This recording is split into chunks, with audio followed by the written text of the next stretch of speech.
Santos TV apresenta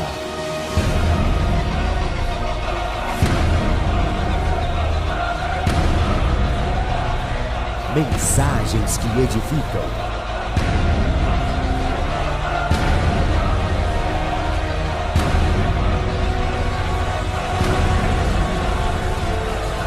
Com o apóstolo Paulo Ribeiro. Para o Senhor, para o louvor da tua glória. Teu é o poder, Pai, tua é a honra, teu é o domínio, tua é a autoridade, Senhor. Para ti todas as coisas foram feitas. A nossa vida, Pai, foi feita para o Senhor, para exaltar o teu nome, Pai. Te louvamos, ó Senhor, porque até aqui o Senhor tem nos sustentado. Eu não sei se o Senhor tem sustentado a sua vida, mas a minha o Senhor tem. Amém? Vamos abrir as nossas Bíblias no livro de Hebreus, capítulo 11. É uma passagem conhecida. Alguns versículos deste capítulo são bem conhecidos.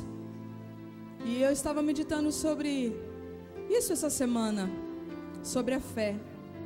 O que nos leva a estar com o Senhor, o que nos leva a prosseguir na nossa caminhada com o Senhor. Você pode falar para o seu irmão assim, é a fé.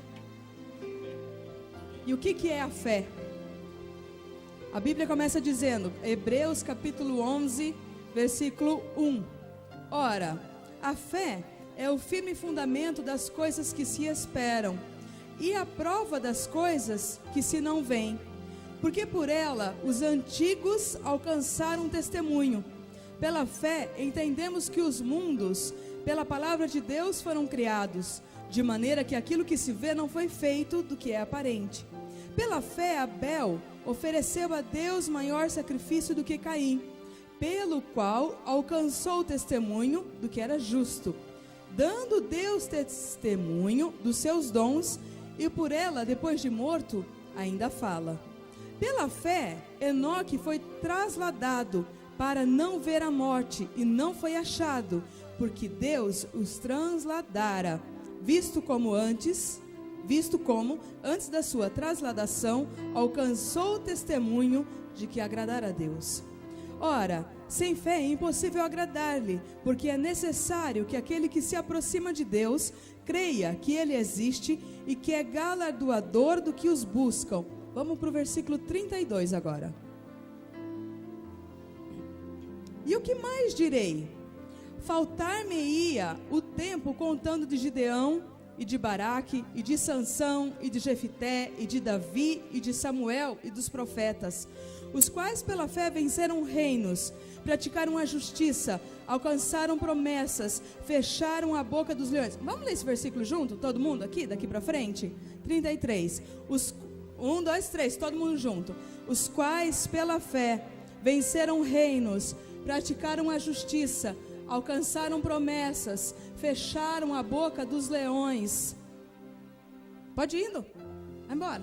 Apagaram a força do fogo, escaparam ao fio da espada, da fraqueza tiraram forças, tornaram-se poderosos na guerra, puseram em fuga exércitos estrangeiros. As mulheres receberam pela ressurreição os seus mortos. Uns foram torturados, não aceitando o seu livramento, para alcançarem uma melhor ressurreição. E outros experimentaram escarnos e açoites, e ainda cadeias e prisões. Foram apedrejados e tentados, foram cerrados ao meio, morreram ao fio da espada. Andaram vestidos de peles de ovelhas e de cabras, necessitados, aflitos e maltratados, dos quais o mundo não era digno, errantes pelos desertos e montes, e pelas covas e cavernas da terra. E todos estes, embora tendo recebido bom testemunho pela fé, contudo, não alcançaram a promessa. Visto que Deus prover alguma coisa melhor a nosso respeito, para que eles sem nós não fossem aperfeiçoados. Quando nós começamos a ler essa passagem, ela é chamada de a galeria da fé, os homens da fé. Quando nós olhamos os feitos que esses homens fizeram, eu não sei você, mas a gente se sente motivado. Poxa vida, Daniel entrou lá, os leões não comeram ele, Moisés pôde ver o mar aberto, a Esther de hebreia se tornou a mulher do maior rei daquela época, e tantas outras coisas, tantos outros feitos. Você já imaginou Josué enxergar aquelas muralhas todas caindo? Isso são coisas que nos servem por testemunho. Isso motiva a nossa fé. Isso a Bíblia fala que nos serve de bom testemunho. Eles alcançaram um bom testemunho, mas a Bíblia fala que eles não alcançaram a promessa. Que promessa é essa? Mas se eles foram bem-sucedidos, Moisés tirou o povo do mar, Abraão se tornou o pai de multidões, eles não viram a Jesus, eles não viram o Messias, eles não enxergaram essa promessa. Essa é a promessa que a Bíblia fala aqui. Eles alcançaram um bom testemunho, sim, por conta da forma como agiram, da forma como levaram as suas vidas. Eles nos servem como testemunhos. E a nossa vida hoje? Nós sabemos que o Messias já veio, amém? Mas hoje nós trabalhamos não porque nós permanecemos na fé, não para a vinda do Messias, mas assim para a volta do Messias. Então a nossa fé permanece da mesma forma. Diga assim: a nossa fé tem que ser seguida de bom testemunho da mesma forma. Pela fé, Abraão saiu do conforto da sua casa, dos seus amigos. Quando nós olhamos para este texto, talvez a gente não se atente para a escolha que estes homens, que alguns homens, eu só separei alguns, esses homens e mulheres tiveram que fazer nas suas vidas. Porque nós olhamos para o final da carreira, mas nós muitas vezes não paramos para meditar nas escolhas que eles fizeram na vida deles. Vocês estão me entendendo?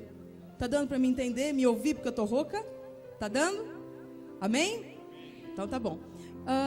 Então Abraão foi um deles. Ele saiu do conforto da sua casa, dos seus amigos, da sua cidade que morava, para pegar uma cabana e ir morar em algum lugar que ele não sabia onde era e nem o que ele ia enfrentar.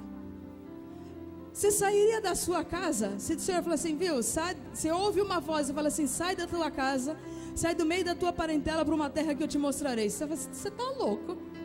Eu vou catar? Você lá, vou morar no meio da estrada, onde é que eu vou parar? Mas Abraão fez isso. Abraão ouviu e pela fé ele deu o seu bom testemunho. A Raabe, quem sabe quem é a Raabe? Raabe era a mulher prostituta de Jericó. Ela escolheu ficar contra o seu povo e proteger homens que ela sequer conhecia. Se alguém batesse na sua porta e falasse assim, viu, deixa eu me esconder aí porque os homens da cidade estão querendo me pegar. Você ia abrir a porta e falar assim, são homens de Deus? Você fala assim, sei lá eu quem é, não vou abrir a porta não. Eu tô louca? Tô louco? Mas a Raabe fez isso. Ela ouviu falar daquele povo, do povo de Deus, e ainda que ela ficasse contra toda a sua cidade, a cidade de Jericó, porque Jericó sabia quem era ela. Bateram na porta da casa dela e ela sabia que se aqueles espias fossem encontrados, ela e a família dela seria morta.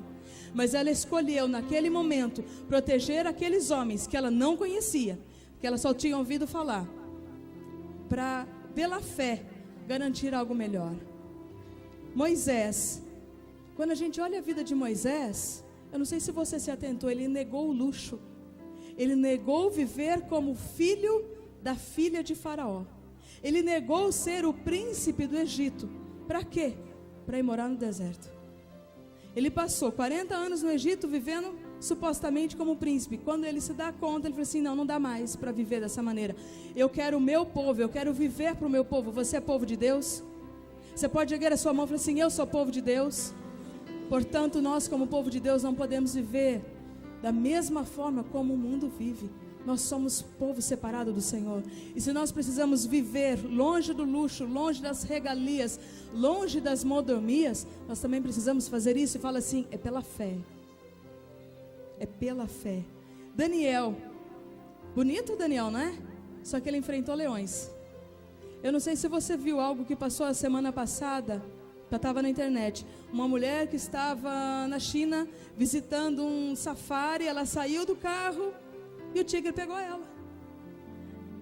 É louca. É Daniel que entrou na cova. E aí? Só que o que Daniel fez para ele entrar na cova? Ele não negou o Senhor.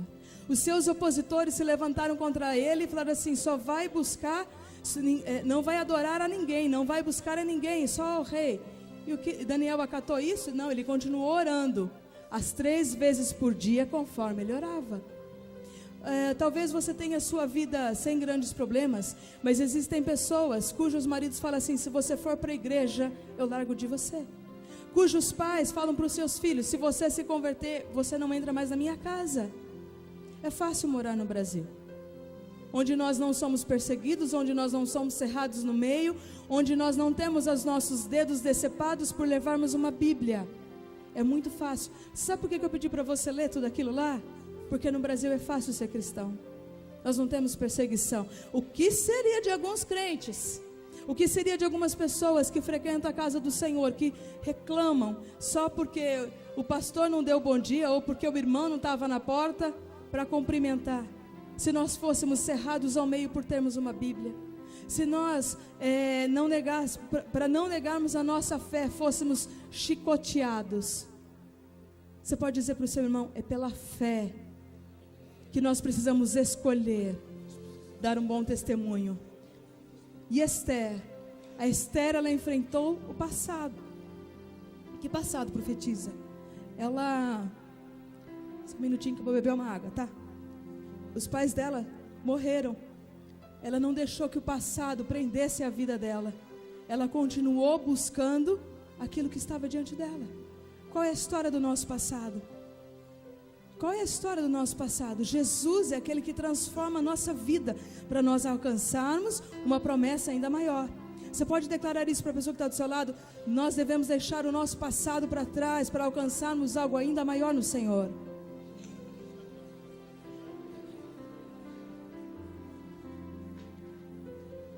E Josué viu as muralhas caindo. Só que foi fácil ver? Não foi não. Sabe por quê? Ele precisou ficar no meio dos homens e falar para eles: vocês não vão abrir a sua boca e nós vamos tocar a buzina. Ele teve que crer contra a incredulidade. Ele teve que ter bom testemunho, porque ele já havia entrado com os espias na terra, e por causa de 10 que eram incrédulos, o Senhor não os colocou na terra prometida. Se aquele povo se tornasse incrédulo novamente, aquelas muralhas não cairiam. É fácil lidar contra a doença? É fácil lidar diante de uma situação em que tudo que você precisa é crer que o Senhor está conosco? Não é fácil. Mas por causa do bom testemunho, estes homens e essas mulheres nos deixaram essa galeria para que a gente se espelhe e prossiga. As coisas não são fáceis. Jesus não disse que ele veio ao mundo para trazer paz, mas ele disse que ele veio ao mundo para trazer espada. O que é a espada? Nós escolhermos aquilo que nós iremos viver, aquilo que nós iremos querer viver para a nossa vida. Se nós nos assemelharmos ao mundo, nós não temos amizade com o Senhor. A Bíblia fala que aquele que tem amizade com o mundo tem inimizade com Deus. Não tem como nós servirmos a 2 senhores. O Senhor Jesus está às portas. Ou a igreja vive separada, santificada, como uma noiva pura e imaculada para o seu noivo, ou então nós não daremos um bom testemunho. Nós temos que prosseguir a nossa carreira, crendo que aquele que nos chamou, aquele que nos elegeu, ele tem algo muito maior. Sabe as guerras que nós passamos? Sabe as perseguições que nós passamos? Estes homens, essas mulheres que a Bíblia narra, passaram piores. Tudo isso aqui que a gente está passando é momentâneo. A Bíblia fala que Moisés largou os tesouros, a mordomia do Egito para algo, para uma tribulação que era temporária. Tudo que nós passarmos aqui, você pode declarar para você mesmo: tudo que eu passo aqui é temporário, é passageiro. Logo Jesus está voltando e nós reinaremos com Ele na glória. Nada, nenhum prazer, nenhuma amizade, nenhuma riqueza que nos roube o propósito de Deus nessa vida vale a pena. Mas a escolha é minha e a escolha é sua, porque ela é individual. É sério isso. Você pode declarar assim: é pela fé. Nós somos justificados pela nossa fé no Senhor. O Senhor tem para nós uma vida deleitosa, uma vida de alegria, de paz, de regozijo, mas quando nós estamos nele. Falar uma escolha a ser feita. Você pode declarar bem forte para o irmão, olha bem dentro dos olhos dele e fala assim: é pela fé que nós fazemos escolhas na nossa vida. Qual é o seu testemunho? Qual é o testemunho que você tem escrito no livro dos céus, no livro dos céus com o seu nome? O que está escrito lá? Um onda vai, um onda vem, misericórdia. Não, pela fé tenho alcançado o testemunho, e eu, o Senhor, o tenho livrado, o tenho abençoado e o tenho guardado. Aleluia. Amém. Então vamos, você está disposto a viver pela fé, glorificando o nome do Senhor em todo o tempo, derrubando gigantes, derrubando muralhas, escondendo homens de Deus dentro da sua casa, ainda que perseguido, injuriado, maltratado, buscando ao Senhor em todo o tempo? Está disposto? Então erga suas mãos aos céus e declare: Pai amado, eis-me aqui, Senhor, que eu sirva como um bom testemunho nesta geração perversa, que eu seja luz, Senhor, no meio da escuridão, que eu seja, Pai, uma flecha polida, que atinge o alvo, Senhor, que não teme a tribulação, que não teme os ventos fortes, pois o Senhor é o meu Deus, é aquele que me guarda, é aquele que não dorme, é aquele que não vacila, é aquele, Senhor, que acampa os teus anjos à minha volta e me livra. Nos fortalece na fé, Senhor Jesus, para que possamos cumprir a carreira. Você está com sono? Declare aí: Senhor, fortalece-nos na fé, para que possamos cumprir a carreira que a nós está proposta. Aleluia. Aplauda ao Senhor. Abra sua Bíblia, você que é atroz. Abra ela em Deuteronômio, capítulo 15. Gênesis, Êxodo, Levítico, Números, Deuteronômio. Eu quero compartilhar com você uma palavra, até porque é um dia tão propício para falar sobre isso. Porque hoje é um dia de novo ciclo na vida de algumas pessoas. Algumas pessoas estão aqui, daqui a pouco vão descer as águas, e um novo ciclo vai começar. Alguns de nós, ou boa parte de nós, já vivemos nesse ciclo. Que ciclo é esse, apóstolo? É o ciclo de andar em novidade de vida. É o ciclo de não se mover mais como criatura, mas se mover como um verdadeiro filho de Deus. E eu não sei se você já bateu os olhos, mas naquele banner na entrada da igreja, aqui na minha esquerda, na sua direita, está lá um dos textos mais tremendos da Bíblia, que a criação espera a manifestação dos filhos. O Senhor não está esperando a manifestação da Ventus, nem dos batistas, nem dos metodistas e assim por diante. O que Ele está esperando é que os filhos se manifestem. Os que já são pais, sabe o que eu estou dizendo?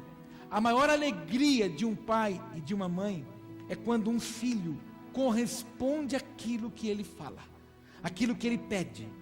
A coisa mais tremenda é quando um pai vê um filho aplicando aquilo que ele instruiu, que ela instruiu. A grande recompensa de um pai é ver um filho, uma filha ou os filhos caminhando segundo aquilo que ele ensinou, aquilo que ele trilhou, aquilo que ele investiu tempo, aquilo que ele gastou. É algo muito pessoal do meu ministério, da minha vida ministerial pessoal. Eu gosto muito de falar sobre família, eu gosto muito de falar de filho, eu gosto muito de falar de casamento, eu gosto muito de falar sobre isso, porque isso é o projeto original de Deus. E todo filho não pode se esquecer que se você andar pelos preceitos da palavra de Deus, um dia você vai ser pai, um dia você vai ser mãe. E muitas das coisas que a gente ouve dos pais, do pai e da mãe, enquanto a gente é filho, a gente só consegue compreender quando a gente se torna de fato pai. Algumas dores que o pai e a mãe sente calado, e às vezes não fala para o filho que está sentindo, esse filho só vai sentir o dia que ele for pai, o dia que ela for mãe. Alguns sentimentos de frustração, decepção, alguma chateação pela malcriadeza dos filhos, esses filhos só vão conseguir entender quando eles forem pais, não tem jeito.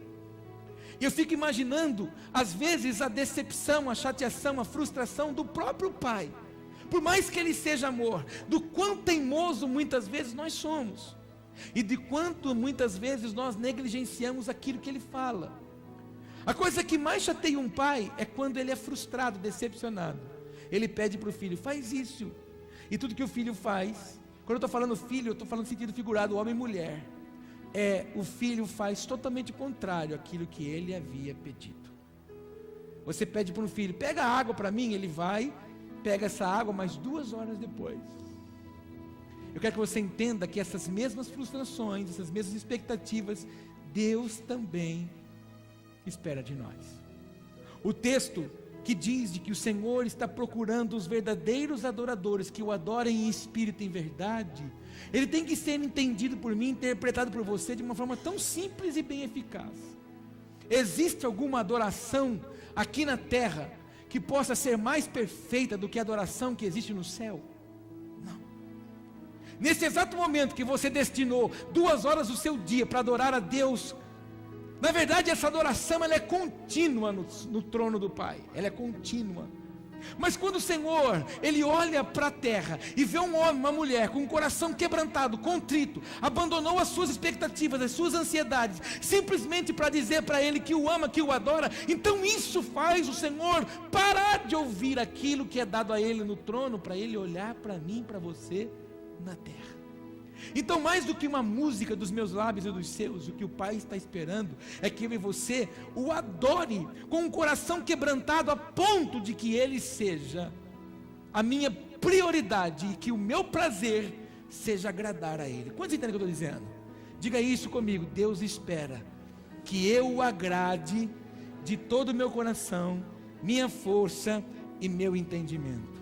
Então, durante toda essa semana que se passou, uma palavrinha bem pequenininha de 5 letras, ela ficou no meu espírito, e eu fui para essa conferência, eu ouvi uma palavra lá, e eu vim disposto a ministrar aquela palavra, para a gente compartilhar algo, mas essa madrugada, era 15 para as 2 horas que eu fui dormir, e o Senhor continuou dizendo assim para mim, não Paulo, você precisa mostrar essa palavrinha para eles, até porque amanhã, ou daqui a pouco, daqui a algumas horas, alguns vão decidir algo, e alguns de nós já decidimos isso lá atrás, e lamentavelmente para aqueles que se decidiram já há algum tempo atrás, eu por exemplo, ano que vem, tenho o privilégio de completar 20 anos de descida nas águas, então para mim, é motivo de celebração e de festa, porque eu não sei como eu estaria, nem onde estaria, se eu não tivesse feito a melhor escolha da minha vida, de ter dito para Ele, Senhor, eu te recebo, como meu único e suficiente Salvador. E eu me lembro que quando eu falo disso, eu me lembro que naquele dia que eu aceitei Jesus, eu chorei. Naquele dia, eu vi que Deus estava disposto a mudar a minha vida, mas só que o problema é que alguns de nós acham que Deus vai mudar a vida do jeito que a gente quer, segundo o projetinho que a gente escreve. Deus vai mudar a nossa vida do jeito que Ele entende que eu e você precisamos ser mudados. Ele trabalha de uma forma não uniforme e nem lógica. O que Ele fez com Paulo, Ele não pode fazer com você. O que Ele fez com você, Ele não pode fazer comigo. Eu falo isso sempre, até contei isso aqui quinta-feira. É louco o pai que fala que ama todos os filhos iguais, é mentira. Você que tem mais que um filho como eu, você ama cada um dos teus filhos de uma forma. O amor, você se doa para os dois, mas a forma de tratar é diferente, porque cada um tem uma característica. Eu disse quinta-feira isso aqui na minha ministração. Eu tenho 2 filhos, um homem e uma mulher, um menino e uma menina. Um tem um jeito, um tem um outro. Existem coisas que eu falo para um que eu não posso falar para o outro. Existem coisas que eu faço com o outro que eu não posso fazer com aquele outro. Por quê? Mas cada um deles tem uma forma diferente de atrair a minha atenção. Cada um deles tem uma forma diferente de expressar o amor para comigo. Um é extremamente carinhoso, o outro é um pouco mais bruto. Então a forma às vezes de mostrar amor é dando um tapa no ombro. E às vezes a gente acha que todo mundo tem que ser igual. Prova disso que se nós olharmos aqui, nenhum de nós somos iguais. Mais ainda, para Deus deixar claro isso para nós tirarmos isso da nossa cabeça, de que há perfeição no reino que não existe. Na verdade, a impressão digital nossa é diferente. Quantas milhares de pessoas existem no planeta e nenhuma tem uma impressão digital igual a outra? Se alguém diz que não crê em Deus, nem vamos falar dos nossos órgãos do corpo humano, nem vamos falar de como gerada uma criança dentro de uma mulher, nem vamos tocar nisso. Vamos pegar só a impressão digital. Meu Deus, a impressão digital nossa é uma diferente da outra. Tamanha a prova que Deus quer dar para mim e para você de que nós somos pedras vivas. Quando você pega uma pedra, você encaixa na outra. Às vezes eu estou andando na rua, às vezes eu passo em algum bairro que está construindo aquela casa que você vai morar de 2 andares, e eu vejo aqueles moços, aqueles guarda-sol fincados na calçada, sentado ali, aquelas pedrinhas quadradinhas, eles pegam um martelinho e encaixam, daqui a pouco ele tira aquela pedra, e aí ele pega uma outra pedra para encaixar diferente, porque ele está procurando o encaixe ideal. E nós somos assim, nós somos pedras vivas, que vamos nos encaixando e tornando-nos ponte, para que as pessoas alcancem o Senhor através de nós. E eu já mostrei para você que nós cantamos coisa na igreja que a gente não sabe o que canta. Ah, Senhor, eu quero ser o farol. Ah, Senhor, eu quero ser a ponte. Eu quero ser abrigo. Para que serve uma ponte? Para tirar foto, apóstolo? Não, para alguém passar por cima. Então quando você fala, Senhor, quero ser uma pedra viva, me faz uma ponte para as pessoas, esteja pronto, que você vai ser um lugar que as pessoas vão passar para encontrar Jesus. Quando você canta aquela canção, eu quero ser um abrigo, você está dizendo assim, Senhor, eu estou todo disposto a proteger as pessoas. Quando você fala, Senhor, eu quero ser um farol, eu já contei isso aqui para você, o farol, ele fica parado no mesmo lugar e fica. Eu vou parar, senão eu vou cair. Mas ele fica fazendo o quê? Ele fica dando norte, direção, para que ninguém trombe, para que as embarcações não trombem em nenhum dos obstáculos que estão à volta dela. Serve para dar destino. Então eu e você nascemos para dar destino para alguém. Você ouviu semana passada que Deus te chamou para ser ministro e dispenseiro. Repete isso comigo, ministro e dispenseiro.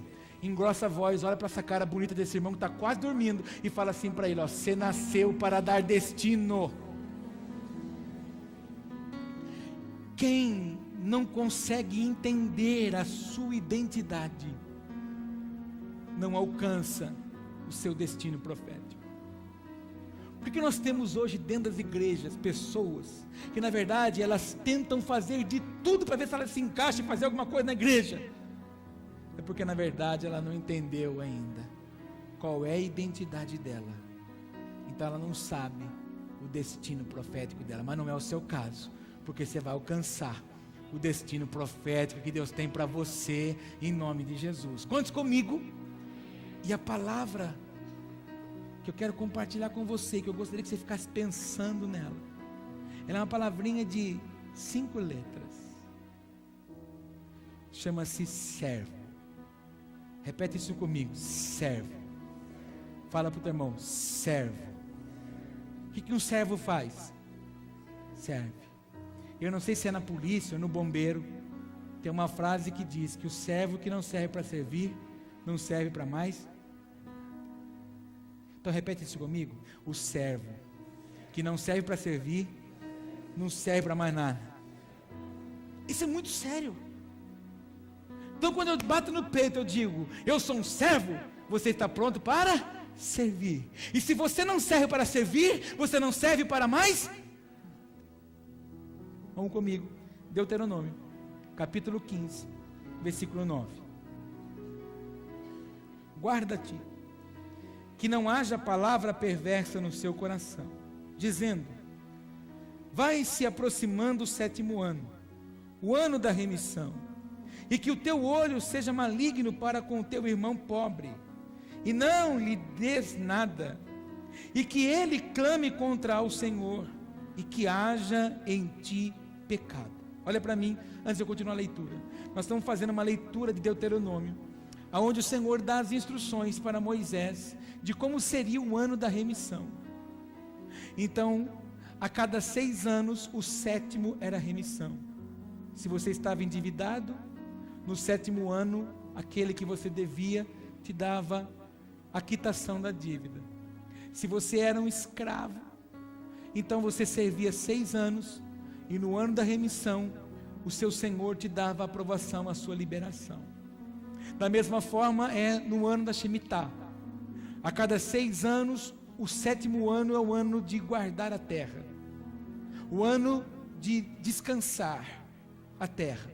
Então, no 6º ano, o Senhor provia o nutriente, a comida, o fruto, o suficiente para o 7º ano, que não poderia mexer na terra, e também para o ano vindouro, que depois se prepararia a terra para uma colheita futura.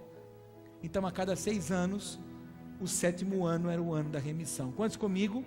É justamente sobre isso que está sendo dito nesse texto. Versículo 10: livremente lhe darás, e que o teu coração não seja maligno, quando lhe deres, pois por esta causa te abençoará o Senhor teu Deus em toda a tua obra, e em tudo que puseres a tua mão.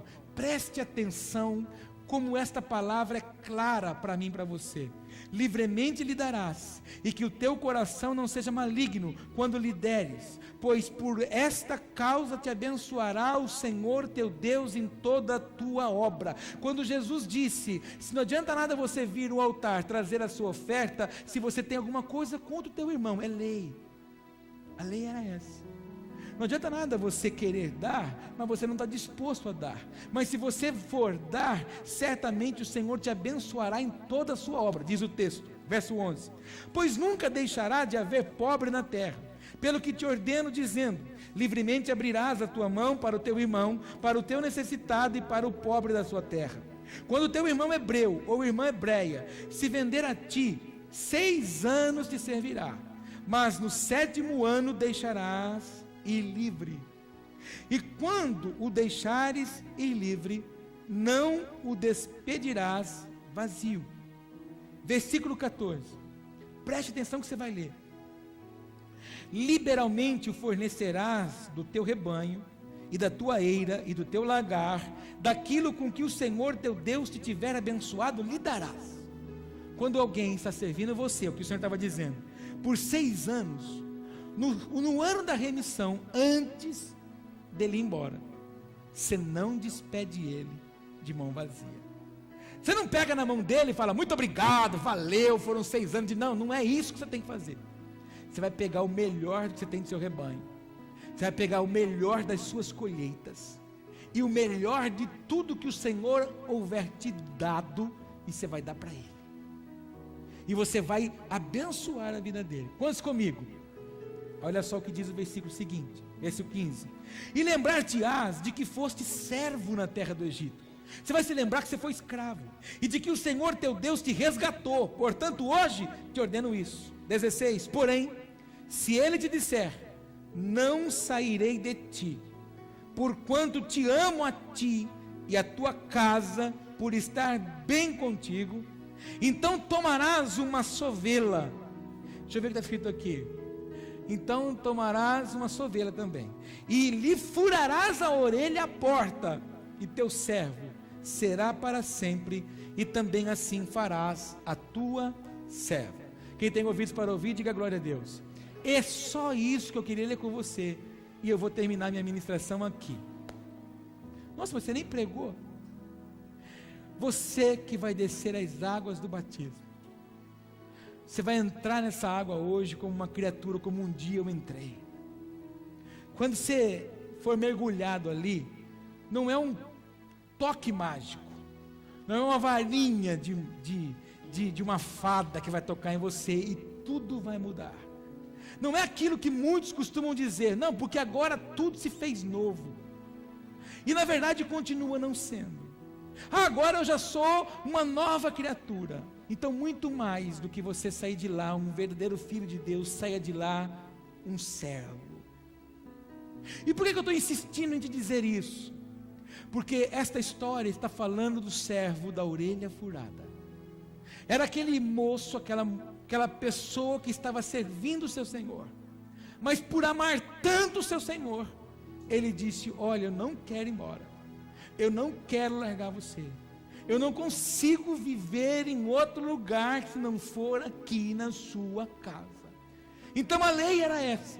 Então pega alguma coisa que seja de uma ponta bem fina, e na porta da sua casa fure a orelha dele, e todas as pessoas que verem ele com a orelha furada vão saber que este é um servo que escolheu amar o seu Senhor mais do que todas as coisas. Por que você está dizendo isso, apóstolo? Porque a partir do momento que você escolhe caminhar com o Senhor, um monte de oferta vem diante de você, um monte de propostas vem diante de você. E eu conheço um monte de gente, porque eu já batizei um monte delas, e qualquer outro Senhor que se apresentou diante delas, elas foram atrás desse outro Senhor, porque elas se esqueceram de fazer um voto perpétuo com o seu Senhor. Mais do que você pegar então, irmão, você que vai se batizar, e furar a sua orelha para dizer: não, agora eu estou aqui, eu sou um servo da orelha furada, é você permitir que o Senhor marque o seu coração. Mais do que você circuncidar o prepúcio do sexo do órgão genital masculino, é você falar para o Senhor: circunda o meu coração, não importa o que eu venha viver, eu jamais vou querer sair da sua casa. Não importa o que eu possa sofrer, eu jamais vou querer sair da tua presença. Não importa o que eu venha sofrer, eu jamais vou negar o teu nome. O que eu quero convidar você, irmão, irmã, você que vai descer as águas do batismo, é que você hoje tenha a ousadia de dizer para o Senhor: eu quero ser um servo de orelha furada. Eu não troco meu Senhor por nada, porque nenhum outro Senhor é capaz de dar para mim o que o meu Senhor me dá.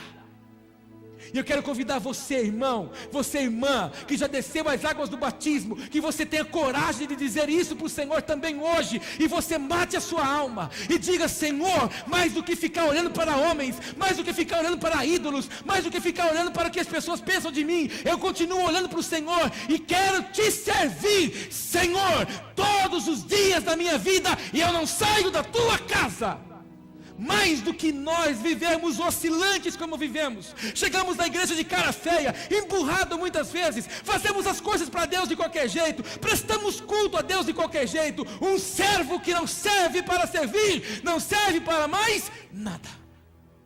O dia que você não tiver mais prazer em servir a Deus, você já parou de servir para alguma coisa. Então, muitos de nós criamos desculpas para fazer as coisas para Deus. Um servo verdadeiro do Senhor marca-se e diz: eu não abandono essa casa, eu não abandono o Senhor, porque o Senhor é o meu Senhor, e todos têm que ver que eu sou do Senhor. Era isso que um servo da orelha furada fazia. Todo mundo que via ele andando na rua dizia: uau, escolheu servir um Senhor por toda a sua vida.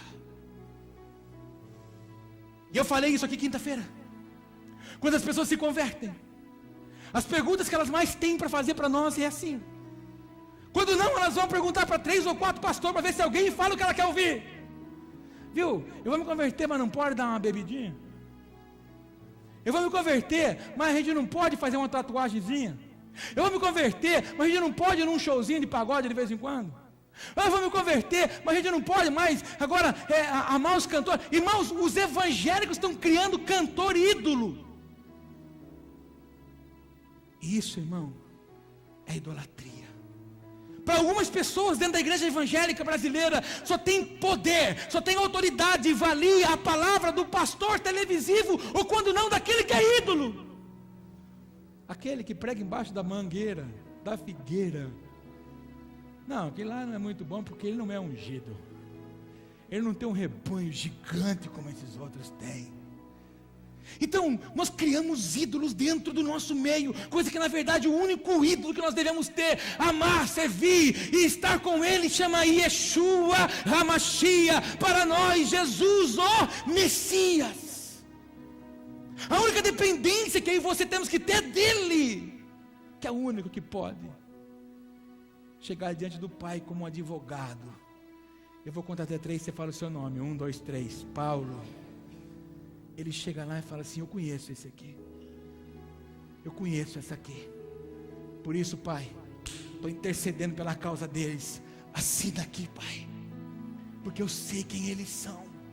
Eles escolheram, Pai, ser servos.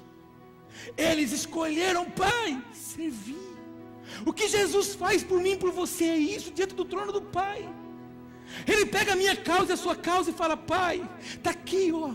Vou contar de novo até 3, você fala o seu nome, 1, 2, 3. Olha aqui a causa deles, Pai. Esse aqui, ó, esse aqui é servo, Pai. Tem uma marca nele. Ele marcou no seu coração e quer viver conosco, Pai. Assina. É isso que ele faz. Mas enquanto para muitos ser crente é motivo de ter uma bênção, enquanto para muitos ser crente é no show suviar e gritar para o ídolo quando entra no palco, enquanto para muito acordar de manhã para vir num culto é sacrifício, para o servo é prazer em estar na casa do seu Senhor. E quando a gente pega a palavra servo, se você for discorrer a palavra servo, eu sei que eu tenho que acabar esse culto, mas eu preciso te contar isso aqui, posso? Servo significa aquele que não é livre. No 6º ano, o Senhor chegava para o moço e dizia: vem cá, estou assinando, em outras palavras, estou assinando aqui a sua liberdade. Vai embora. Inclusive toma tudo isso aqui, vai embora. Sabe o que ele dizia? Não, eu não quero isso aí, pode rasgar isso, eu não quero isso, eu não quero nada. A única coisa que eu quero é te servir. A única liberdade que eu tenho é te servir, meu Senhor. Quando você bate no peito dizendo assim: eu sou servo de Cristo, é você dizer assim: eu não sou livre para mim, mas eu estou pronto em viver para Ele. Só isso. O que é ser servo? É aquele que não tem direito. E a gente é cheio de botar a mão na cintura, fazer carinho de piedade. Não, porque tem que entrar mesmo na face de Deus e falar para Ele: daí? Que daí o que, servo? Que o servo não tem direito de nada. Porque o servo que não serve para servir,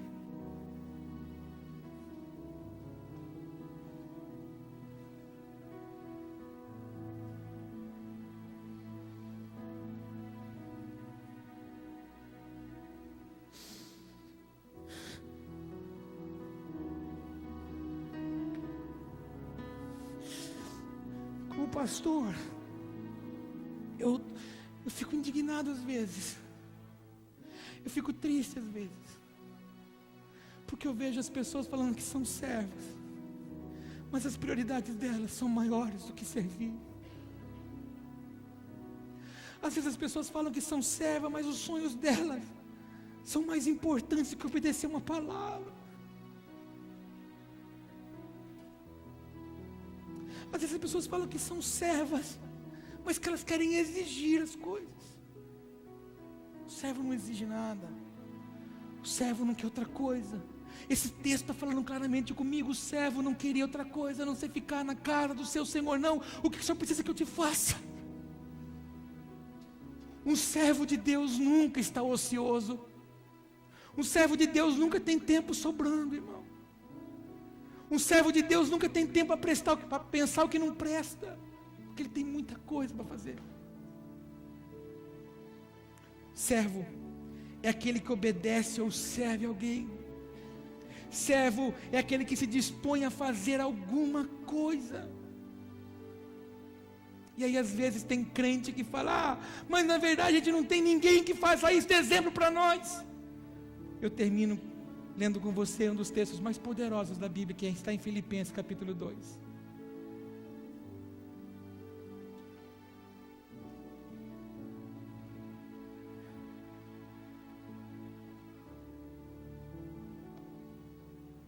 Eu conheço gente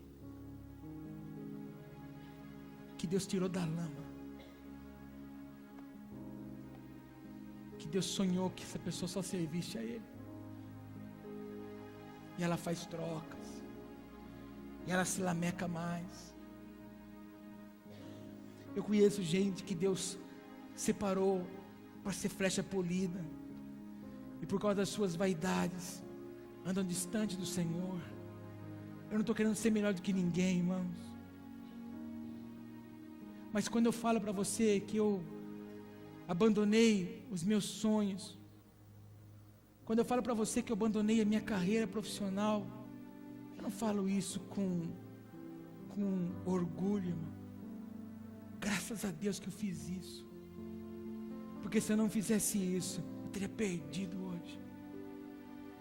E lamentavelmente o que você ouve mais das pessoas hoje é: eu abandonei minha vida para servir a Deus. Graças a Deus. O problema de muitas pessoas é que elas querem servir a Deus tendo a sua vida secular, a sua vida social do mesmo jeito.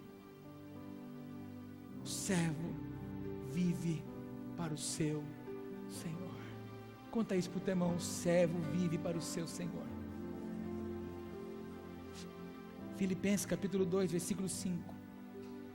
De sorte que haja em vós o mesmo sentimento que houve também em Cristo Jesus, que sendo em forma de Deus, não teve por usurpação ser igual a Deus.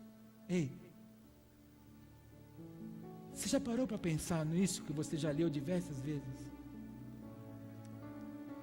Sendo forma de Deus, não teve desejo de ser igual a Deus. Olha aqui para mim. E a gente que é servo, fala: eu sou servo. Fala mais alto: eu sou servo. E a gente, quando a gente libera uma palavra na vida de alguém, e alguém tece um elogio para cima da gente: oh, que palavra! Porque porque eu vivo na presença dele, né? Você sabe como é que é?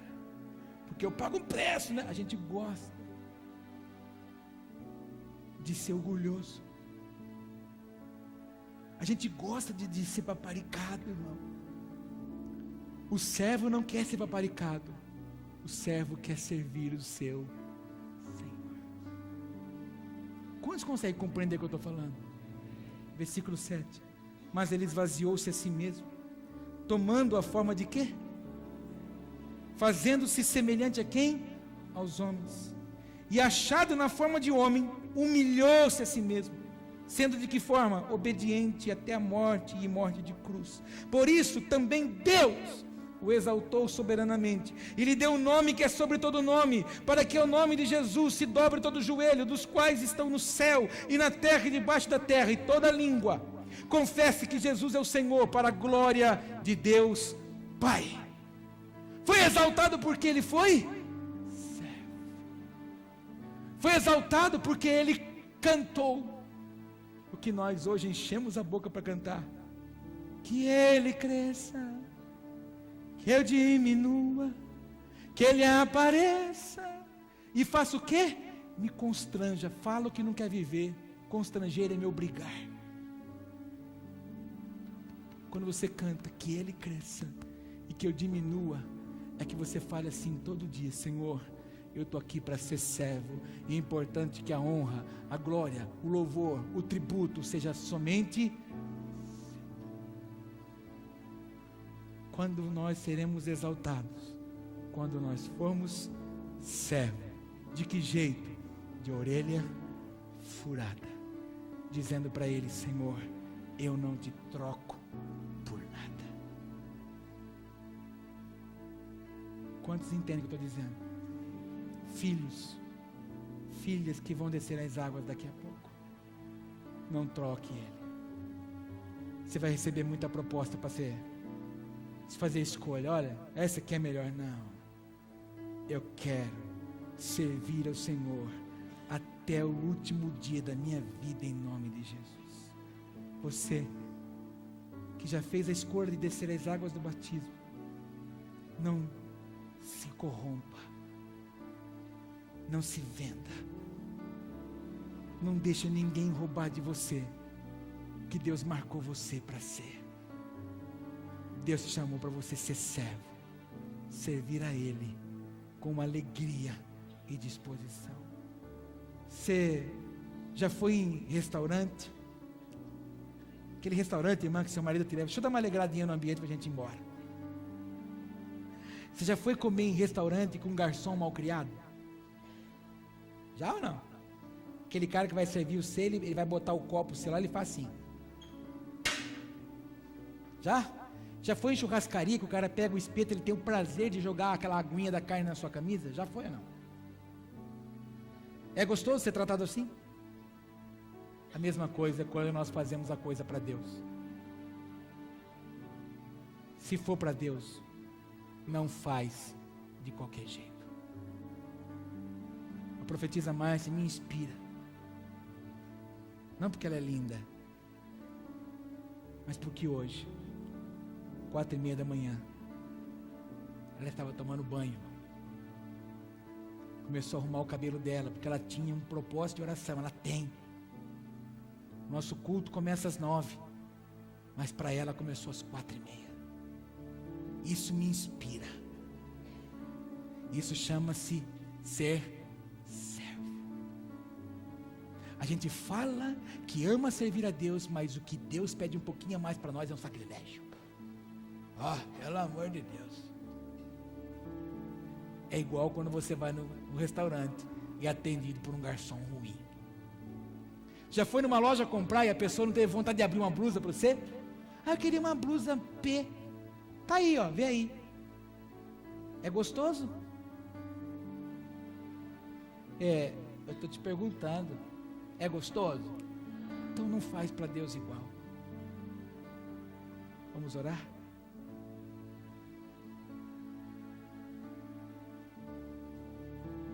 Apóstolo, eu entendi. E eu quero votar minha vida a Deus. Eu quero sair daqui hoje dizendo para Deus: Deus, hoje, dia 31 de julho de 2016, eu vou dizer para o Senhor, e eu quero sair dessa igreja hoje. Deixa eu corrigir essa frase, porque senão você vai pensar que eu estou mandando você embora daqui da igreja. Peraí. Eu quero sair do culto hoje, dizendo para o Senhor: eu quero ser um servo de orelha furada. Se você quer isso, vem aqui.